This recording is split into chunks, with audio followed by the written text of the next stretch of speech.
खरना छठ पूजा का दूसरा और बहुत महत्वपूर्ण दिन होता है। इसे लोहंडा भी कहा जाता है। ये दिन व्रत रखने वालों के शुद्धिकरण और 36 घंटे के निर्जला उपवास की तैयारी के लिए होता है। यहाँ खरना का महत्व, प्रसाद, संपूर्ण विधि विधान और कथा का पूरा विवरण दिया गया है। खरना क्यों मनाया जाता है? इसका महत्व। खरना का शाब्दिक अर्थ है शुद्ध करना। 1. आत्मशुद्धि। यह दिन व्रती के तन और मन की शुद्धि के लिए होता है। नहाए खाए के दिन व्रती बाहरी तौर पर शुद्ध होते हैं और खरना के दिन वे प्रसाद ग्रहण करके आंतरिक रूप से शुद्ध होते हैं। 2. ऊर्जा संचय। खरना का प्रसाद ग्रहण करने के बाद व्रती का 36 घंटे का सबसे कठिन निर्जला, बिना जल के उपवास शुरू होता है। ये प्रसाद शरीर को इतनी ऊर्जा देता है कि व्रती इस कठोर तपस्या को पूरा कर सके। 3. देवी का आह्वान। इस दिन शाम को पूजा करके और प्रसाद बनाकर छठी मैया का आह्वान किया जाता है और उन्हें घर पर प्रसाद ग्रहण करने के लिए निमंत्रण दिया जाता है। खरना में क्या क्या बनता है? मुख्य प्रसाद। खरना का मुख्य प्रसाद रसियाव, गुड़ की खीर और रोटी होता है। 1. रसियाव खीर। यह खीर विशेष रूप से अरवा चावल, नया चावल और गुड़ से बनाई जाती है। इसमें दूध का प्रयोग भी होता है। इसे बेहद शुद्ध तरीके से पकाया जाता है। 2. रोटी या पूड़ी। रसियाव के साथ खाने के लिए गेहूं के आटे की रोटी या पूड़ी बनाई जाती है। इन रोटियों पर शुद्ध घी लगाया जाता है। 3. केला और फल। प्रसाद में पके हुए केले का भोग अनिवार्य रूप से लगाया जाता है। खरना की संपूर्ण विधि विधान। खरना की विधि बहुत नियमों और शुद्धता के साथ की जाती है। 1. दिन भर का उपवास। नहाए खाए के अगले दिन यानी खरना के दिन व्रती पूरे दिन उपवास रखते हैं। वे जल भी ग्रहण नहीं करते। 2. शाम की तैयारी। शाम के समय सूर्यास्त के बाद पूजा की तैयारी शुरू होती है। 3. पवित्र चूल्हा। प्रसाद बनाने के लिए नए मिट्टी के चूल्हे या साफ किए हुए गैस चूल्हे का उपयोग किया जाता है। आम की लकड़ी। आम की लकड़ी का ईंधन के रूप में उपयोग करना सबसे शुभ माना जाता है। 4. प्रसाद बनाना। व्रती स्नान करके स्वच्छ वस्त्र पहनकर रसियाव, खीर और रोटी बनाते हैं। प्रसाद बनाते समय पूरी स्वच्छता का ध्यान रखा जाता है। नमक या किसी भी अशुद्ध वस्तु का स्पर्श वर्जित होता है। 5. छठी मैया को भोग। प्रसाद तैयार होने के बाद सबसे पहले केले के पत्ते या एक नई थाली में खीर, रोटी, मूली, केला और अन्य फल सजाकर छठी मैया और सूर्य देव को भोग लगाया जाता है। यह भोग पूजा घर में या किसी शुद्ध स्थान पर लगाया जाता है। 6. व्रती का भोजन, पारण। भोग लगाने के बाद व्रती सबसे पहले उस प्रसाद को ग्रहण करते हैं। व्रती के भोजन करने के बाद ही घर के अन्य सदस्य और आगंतुक प्रसाद ग्रहण करते हैं। 7. निर्जला व्रत का आरंभ। जैसे ही व्रती खरना का प्रसाद ग्रहण कर लेते हैं, उनका 36 घंटे का कठोर निर्जला उपवास शुरू हो जाता है। ये उपवास अगले दिन संध्या अर्घ्य और उससे अगले दिन उषा अर्घ्य, सूर्य को अर्घ्य देने के बाद ही संपन्न होता है। 8. प्रसाद वितरण। व्रती के भोजन करने के बाद इस पवित्र प्रसाद रसियाव रोटी को परिवार के सदस्यों, पड़ोसियों और मित्रों में बांटा जाता है। माना जाता है कि खरना का प्रसाद ग्रहण करने से बहुत पुण्य मिलता है। छठ पूजा की मुख्य कथा। राजा प्रियव्रत की कथा। पौराणिक कथाओं के अनुसार छठ पूजा की शुरुआत राजा प्रियव्रत ने की थी। एक समय की बात है, राजा प्रियव्रत और उनकी पत्नी रानी मालिनी निसंतान थे, जिस कारण वे बहुत दुखी रहते थे। उन्होंने संतान प्राप्ति के लिए महर्षि कश्यप से उपाय पूछा। महर्षि ने उन्हें पुत्र यष्टि यज्ञ करने की सलाह दी। यज्ञ के फलस्वरूप रानी मालिनी गर्भवती हुई, लेकिन 9 महीने बाद उन्होंने एक मृत पुत्र को जन्म दिया। राजा और रानी इस दुख से व्याकुल हो उठे। राजा प्रियव्रत इतने दुखी हुए कि उन्होंने अपने प्राण त्यागने का निर्णय कर लिया। जैसे ही राजा ने आत्महत्या का प्रयास किया, उनके सामने एक दिव्य देवी प्रकट हुई। वह देवी बहुत तेजस्वी थी और उन्होंने अपना परिचय देते हुए कहा, हे राजन, मैं ब्रह्मा की मानस पुत्री षष्ठी देवी छठी मैया हूँ। मैं संसार के सभी बालकों की रक्षा करती हूँ और निसंतानों को संतान का वरदान देती हूँ। देवी ने राजा के मृत पुत्र को अपने हाथों से स्पर्श किया, जिससे वह जीवित हो उठा। राजा प्रियव्रत देवी के इस चमत्कार से अभिभूत हो गए और उनकी स्तुति की। षष्ठी देवी ने राजा से कहा, यदि तुम और तुम्हारा राज्य मेरी पूजा आराधना सूर्य देव की उपासना के साथ करोगे तो तुम्हें उत्तम संतान, सुख और समृद्धि प्राप्त होगी। राजा ने वचन दिया और अपने राज्य में षष्ठी देवी की पूजा का प्रचलन शुरू किया। उन्होंने कार्तिक मास के शुक्ल पक्ष की षष्ठी तिथि को यह विशेष पूजा की। तब से छठ पूजा की ये परंपरा शुरू हुई, जो आज तक चली आ रही है। खरना इसी पूजा का एक महत्वपूर्ण अंग है, जो व्रती को मुख्य पूजा के लिए तैयार करता है। खरना में डूबे व्रती और परिवार के लोग ये पारंपरिक गीत गाकर माहौल को भक्तिमय बनाते हैं। खरना के प्रसाद रसियाव रोटी को तैयार करते समय और पूजा के दौरान यह गीत विशेष रूप से गाए जाते हैं। यहाँ खरना और छठ पूजा के कुछ प्रमुख गीत दिए गए हैं। 1. पहिले पहिल हम कईनी, सबसे लोकप्रिय गीत। यह गीत अक्सर वे व्रती गाते हैं जो पहली बार छठ का व्रत उठा रहे होते हैं। पहले पहल हम कईनी छठी मैया व्रत त्योहार। करिहा क्षमा छठी मैया, भूल चूक गलती हमार। सबके बलकवा के दिहा, छठी मैया ममता दुलार। पिया के सनैहा बनैहा, मैया दिहा सुखसार। नारियल केरवा घवदवा, साजिल नदिया किनार। सुनिहा अरज छठी मैया, बढ़े कुल परिवार। घाट सजवली मनोहर, मैया तोरा भक्ति अपार। लिहि अरग हे मैया, दिहि आशीष हजार। पहले पहल हम कईनी छठी मैया व्रत त्योहार। करिहा क्षमा छठी मैया, भूल चूक गलती हमार। 2. केलवा के पात पर। ये गीत छठ पूजा के सबसे प्रसिद्ध गीतों में से एक है जिसे शारदा सिन्हा जी ने गाया है। केलवा के पात पर उगेलन सूरज मल झांके ऊंके, हे करेलू छठ बरतिया से झांके ऊंके। हम तो से पूछी बरतिया, ए बरतिया से केकरा लागी। हे करेलू छठ बरतिया से केकरा लागी। हमरो जे स्वामी जी या बेटा जी अयसन से उनके लागी। हे करेली छठ बरतिया से उनके लागी। नारियल के पात पर उगेलन सूरज मल झांके ऊंके, हे करेलू छठ बरतिया से झांके ऊंके। 3. आज छठी माई के करब बरतिया, खरना विशेष। यह गीत विशेष रूप से खरना के दिन की विधि का वर्णन करता है। छठी माई के करब हम बरतिया, खरना करब हर साल। नहाय खाए के शुद्ध कैनी देहिया, छठी मैया है सहाय।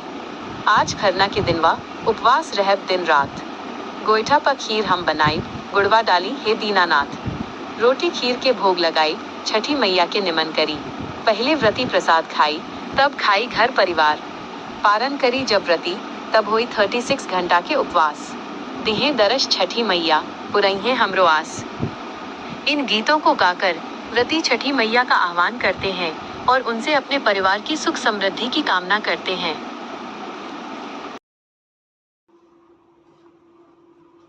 नमस्ते। छठ पूजा की विधि और महत्वपूर्ण जानकारियों को समझने में आपकी मदद करने में मुझे खुशी होगी। मैं आपको लिखित रूप में जानकारी दे रहा हूं क्योंकि मैं ऑडियो संदेश नहीं भेज सकता।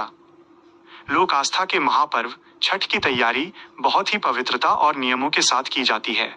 इसकी शुरुआत गेहूं को धोने और सुखाने से ही हो जाती है, जो कि प्रसाद बनाने के लिए सबसे महत्वपूर्ण सामग्री है। छठ पूजा की विधि गेहूं धोने और सुखाने से लेकर अर्घ्य तक। छठ पूजा की प्रक्रिया मुख्य रूप से 4 दिनों की होती है, लेकिन इसकी तैयारी पहले से ही शुरू हो जाती है। पहला चरण गेहूं की तैयारी प्रसाद के लिए। 1. गेहूं का चुनाव। सबसे पहले प्रसाद बनाने के लिए अच्छी गुणवत्ता वाले गेहूं को चुना जाता है। ध्यान दिया जाता है कि गेहूं साफ सुथरा और साबुत हो। 2. गेहूं को धोना। छठ व्रती, व्रत रखने वाली महिला या घर के अन्य सदस्य पूरी पवित्रता के साथ इस गेहूं को धोते हैं। इसे धोते समय अक्सर महिलाएं छठ मैया के पारंपरिक गीत गाती हैं, जिससे माहौल भक्तिमय हो जाता है। 3. गेहूं को सुखाना। धुले हुए गेहूं को शुद्ध और साफ कपड़े पर फैलाकर छत पर या किसी साफ सुथरी खुली जगह पर सुखाया जाता है। इस प्रक्रिया में अत्यधिक स्वच्छता का ध्यान रखा जाता है। व्रती या घर के लोग इस बात का पूरा ध्यान रखते हैं कि कोई भी पक्षी गेहूं को जूठा न करे और इसे कोई अशुद्ध हाथ न छुए। कई बार गेहूं के सूखने तक कोई एक व्यक्ति उसकी रखवाली भी करता है। 4. गेहूं को पिसाना। जब गेहूं अच्छी तरह सूख जाता है तो इसे घर पर ही चक्की, जांता में या किसी साफ सुथरी चक्की से पिसवाया जाता है। ये आटा छठ पूजा के मुख्य प्रसाद ठेकुआ और अन्य प्रसाद बनाने के काम आता है।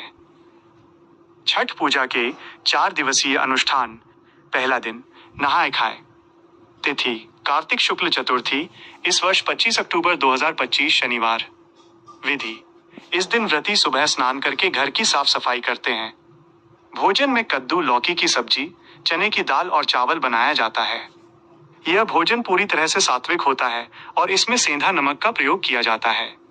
व्रती सबसे पहले भोजन ग्रहण करते हैं, उसके बाद परिवार के अन्य सदस्य खाते हैं। दूसरा दिन खरना। तिथि कार्तिक शुक्ल पंचमी, इस वर्ष 26 अक्टूबर 2025 रविवार। विधि इस दिन व्रती पूरे दिन निर्जला उपवास रखते हैं। शाम को सूर्य देव की पूजा के बाद गुड़ और चावल की खीर, रसियाव और घी लगी रोटी का प्रसाद बनाया जाता है। पूजा के बाद व्रती ये प्रसाद ग्रहण करते हैं और इसी के साथ उनका 36 घंटे का कठिन निर्जला व्रत शुरू हो जाता है।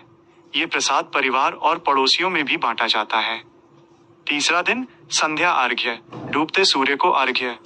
तिथि कार्तिक शुक्ल षष्ठी, इस वर्ष 27 अक्टूबर 2025 सोमवार। विधि, ये छठ पूजा का मुख्य दिन होता है। दिन भर प्रसाद जैसे ठेकुआ, चावल के लड्डू तैयार किया जाता है। शाम को व्रती अपने परिवार के साथ किसी नदी, तालाब या घाट पर जाते हैं। यहाँ बांस के सूप में फल, प्रसाद और पूजा की अन्य सामग्री सजाकर डूबते हुए सूर्य को दूध और जल से अर्घ्य दिया जाता है। चौथा दिन, उषा अर्घ्य, उगते सूर्य को अर्घ्य और पारण। तिथि कार्तिक शुक्ल सप्तमी, इस वर्ष 28 अक्टूबर 2025 मंगलवार। विधि, चौथे दिन सुबह सूर्योदय से पहले ही व्रती और परिवार के सदस्य उसी घाट पर इकट्ठा होते हैं। यहाँ वे उगते हुए सूर्य को अर्घ्य देते हैं। ये अर्घ्य भी दूध और जल से दिया जाता है। सूर्य को अर्घ्य देने के बाद व्रती प्रसाद और अदरक गुड़ खाकर अपना 36 घंटे का लंबा व्रत तोड़ते हैं, जिसे पारण कहा जाता है। छठ पूजा से जुड़ी महत्वपूर्ण बातें। पवित्रता, यह पर्व पूरी तरह से स्वच्छता और पवित्रता पर आधारित है। घर की सफाई से लेकर प्रसाद बनाने तक हर चीज में शुद्धता का विशेष ध्यान रखा जाता है। ठेकुआ का महत्व, गेहूं के आटे और गुड़ से बना ठेकुआ छठ का मुख्य प्रसाद है। इसका स्वाद और महत्व अनूठा होता है। सूर्य की उपासना, छठ पूजा में सूर्य देव की पूजा की जाती है क्योंकि वे ऊर्जा के स्रोत हैं और सभी प्राणियों का जीवन उन पर ही निर्भर है। छठी मैया, इस पूजा में सूर्य देव के साथ साथ उनकी बहन छठी मैया की भी पूजा की जाती है, जिन्हें संतानों की रक्षा करने वाली देवी माना जाता है।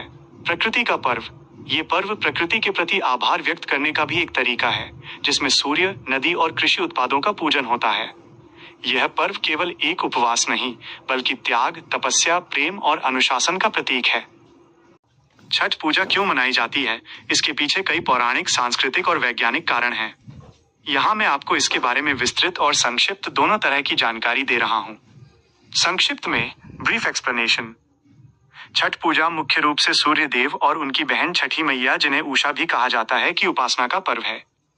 यह पर्व संतान की प्राप्ति, उसकी लंबी आयु, परिवार की सुख समृद्धि और आरोग्य की कामना के लिए मनाया जाता है। व्रती, व्रत रखने वाले, उगते और डूबते सूर्य को अर्घ्य देकर अपनी कृतज्ञता व्यक्त करते हैं, क्योंकि सूर्य ही पृथ्वी पर जीवन और ऊर्जा का सबसे बड़ा स्रोत है। यह प्रकृति के प्रति आभार जताने का एक महापर्व है। विस्तृत जानकारी, डीप एक्सप्लेनेशन।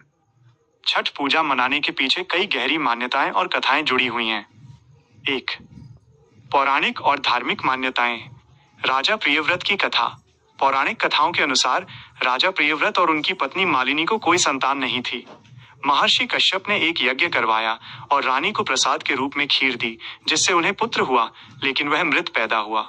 राजा रानी विलाप कर रहे थे, तभी आकाश से एक देवी प्रकट हुई।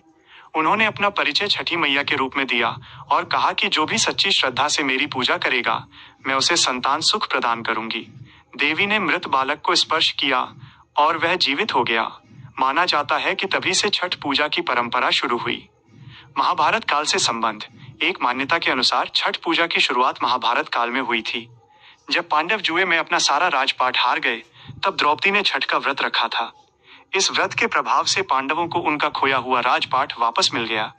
इसके अलावा माना जाता है कि सूर्यपुत्र कर्ण भी सूर्य देव के परम भक्त थे और वो घंटों पानी में खड़े होकर सूर्य की उपासना करते थे, जिससे उन्हें असीम शक्ति प्राप्त हुई।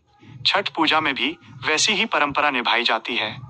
भगवान राम और माता सीता से जुड़ाव। एक अन्य मान्यता के अनुसार जब भगवान राम और माता सीता 14 वर्ष के वनवास के बाद अयोध्या लौटे, तो उन्होंने अपने राज्याभिषेक के बाद कार्तिक शुक्ल षष्ठी को सूर्य देव की उपासना की थी। उन्होंने डूबते और उगते सूर्य को अर्घ्य दिया था, जिसके बाद ये परंपरा बन गई। 2. सांस्कृतिक और सामाजिक महत्व।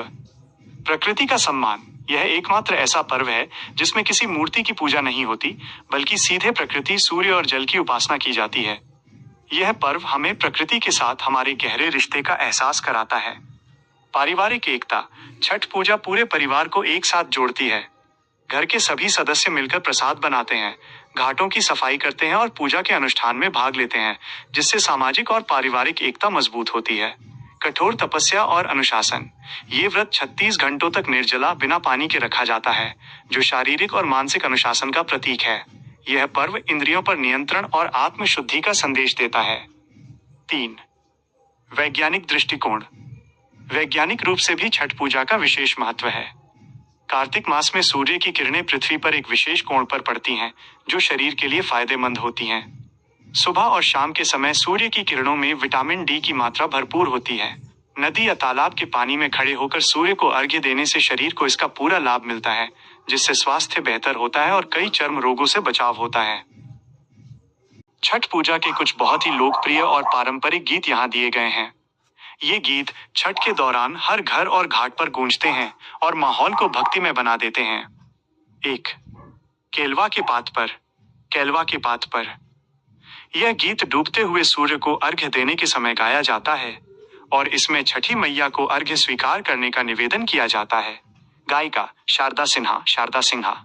गीत के बोल। केलवा के पात पर उगेलन सूरजमल झांके झुके, हे करेलू छठ बरतिया से झांके झुके, हमहु मांगिला एक सपूतवा से झांके झुके, मारबोरे सुगवा धनुष से सुगा गिरे मुरझाए, उजे सुगनी जे रोवेली वियोग से आदित होई ना सहाय। 2. हो दीनानाथ। हो दीनानाथ।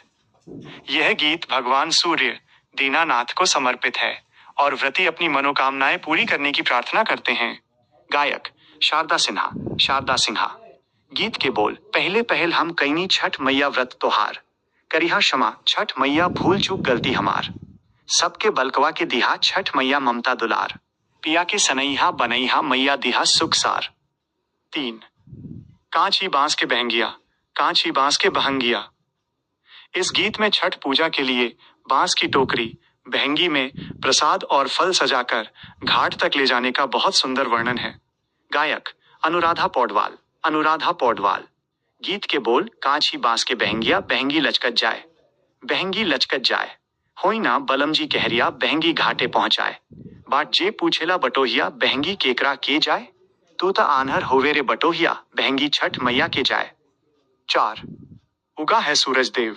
उगा है सूरज देव। यह गीत सुबह के अर्घ्य के समय गाया जाता है, जब सभी भक्त उगते हुए सूर्य की प्रतीक्षा करते हैं। गायक अनुराधा पौडवाल। अनुराधा पौडवाल। गीत के बोल। उगा है सूरज देव भइल भोर, अरघ केरे बेरवा पूजन केरे बेरवा हो, बाझिन के अंचरवा आसरा तोहार, दे दना सूरज देव बांझिन के बाबुआ हो। 5. पटना के घाट पर। पटना के घाट पर। यह एक आधुनिक लेकिन बहुत लोकप्रिय गीत है, जिसमें पटना के घाटों पर छठ पूजा के खूबसूरत दृश्य का वर्णन किया गया है। गायक पवन सिंह। पवन सिंह। गीत के बोल। जोड़े जोड़े सुखवा तोहे चढ़ीबो हो दीनानाथ, पटना के घाट पर हम अर्घ देबई हो। ये कुछ सबसे प्रसिद्ध छठ गीत हैं। छठ पूजा के दौरान इन गीतों को सुनने से मन में श्रद्धा और भक्ति का भाव और भी गहरा हो जाता है। ये बहुत अलग और गहरा होता है। यहाँ ये सिर्फ एक त्योहार नहीं, बल्कि पूरे समुदाय का एक महापर्व होता है, जिसमें हर कोई किसी न किसी रूप में भागीदार होता है। गांव में छठ पूजा की अपनी एक अलग ही रौनक और आत्मा होती है, जो परंपराओं और आपसी जुड़ाव में बसती है। गांव में छठ पूजा कुछ इस प्रकार मनाई जाती है। 1. तैयारी। सामूहिक भागीदारी का उत्सव। घर की लिपाई पुताई। पूजा से हफ्तों पहले ही घरों की सफाई शुरू हो जाती है। मिट्टी के घरों को पीली मिट्टी या चूने से लीपा पोता जाता है। पक्के मकानों की भी रंगाई पुताई होती है। गांव में यह मान्यता है कि साफ सुथरे घर में ही छठी मैया का वास होता है। अनाज की तैयारी। छठ का प्रसाद बनाने के लिए गेहूं को धोने और सुखाने का काम सामूहिक रूप से होता है। महिलाएं एक साथ बैठकर गेहूं धोती हैं और फिर उसे छत या आंगन में साफ कपड़ा बिछाकर सुखाती हैं। इस दौरान पक्षियों से अनाज की रखवाली की जाती है और पारंपरिक छठ गीत गाए जाते हैं, जिससे पूरा माहौल भक्तिमय हो जाता है। प्रसाद का बनना। ठेकुआ, कसार, चावल के लड्डू और अन्य प्रसाद घर की महिलाएं मिलकर बनाती हैं। लकड़ी के चूल्हे पर आम की लकड़ी का उपयोग करके प्रसाद बनाना बहुत शुभ माना जाता है। गांव में आज भी मिट्टी के चूल्हे का महत्व बना हुआ है। 2. घाट की तैयारी। सबकी जिम्मेदारी। तालाब या नदी की सफाई। गांव के लोग पूजा से कुछ दिन पहले ही घाट, नदी या तालाब का किनारा की सफाई के लिए एकजुट हो जाते हैं। ये किसी एक परिवार का काम नहीं, बल्कि पूरे गांव की जिम्मेदारी होती है। रास्तों को सजाना। घर से लेकर घाट तक जाने वाले कच्चे रास्तों को साफ किया जाता है। कई जगहों पर केले के पत्तों और गन्ने के पेड़ से रास्ते में तोरण, गेट बनाए जाते हैं और रंगोली से सजावट की जाती है। वेदी का निर्माण। व्रती अपने अपने परिवार के लिए घाट पर मिट्टी की एक छोटी वेदी बनाते हैं, जहां पूजा की सामग्री और दीपक रखे जाते हैं। 3. खरना का दिन, पवित्रता और निमंत्रण। खरना के दिन जब व्रती शाम को रसियाव रोटी का प्रसाद बनाती हैं, तो इसे बहुत पवित्रता से तैयार किया जाता है। पूजा के बाद ये प्रसाद सबसे पहले व्रती ग्रहण करती हैं और फिर इसे आस पड़ोस और रिश्तेदारों में बांटा जाता है। गांव में एक दूसरे के घर प्रसाद पहुंचाने की ये परंपरा आपसी प्रेम को दर्शाती है। 4. संध्या और उषा अर्घ्य, प्रकृति के बीच उत्सव। बहंगी का घाट तक जाना। शाम के अर्घ्य के लिए जब प्रसाद की बांस की टोकरी, बहंगी या दौरा को घर का कोई पुरुष सदस्य सिर पर उठाकर घाट के लिए निकलता है, तो यह दृश्य बहुत भावनात्मक होता है। व्रती और पूरा परिवार उनके पीछे पीछे छठ के गीत गाते हुए नंगे पैर घाट तक जाते हैं। तालाब, नदी का दृश्य। गांव के तालाब या नदी के किनारे का दृश्य अद्भुत होता है। चारों तरफ केले के पेड़, गन्ने, जलते हुए दिए और अगरबत्ती की सुगंध होती है।